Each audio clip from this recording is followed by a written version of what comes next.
સમાચારમાં આગળ વાત કરીશું 31 ડિસેમ્બર અને 14મી જાન્યુઆરી ઉત્તરાયણને ધ્યાનમાં રાખી વડોદરા પોલીસ કમિશનરે પ્રેસ કોન્ફરન્સ યોજી હતી।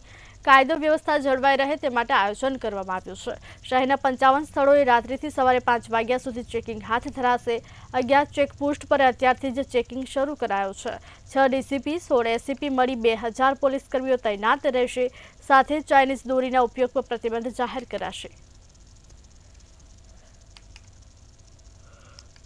અને ટોટલ પોલીસ ફોર્સ મળાઈને જો કોન્સ્ટેબલ થી લઈને એએસઆઈ કુલ 2000 લોકો અમારા ડિપ્લોયમેન્ટ રહેશે જોઈએ।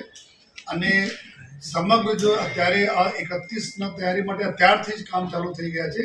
અને મોડી રાત્રે જે ખૂબ સવારે 5 વાગે તો ચેકિંગ થાય છે, જેથી ડિટેન્ટ રહે કે બહારથી કોઈ પણ વ્યક્તિ આ પ્રકારના કોઈ નશાકારક વસ્તુનું સેવન કરીને આપણે શહેરમાં પ્રવેશે નહીં, અથવા કોઈ ઓવર અથવા કોઈ આ પ્રકારની સ્ટન્ટ બાજી નીકળે। એના માટે અલગ અલગ જગ્યાઓ પર જોઈએ અમે બેરિકેડ પર મૂકવાના છીએ।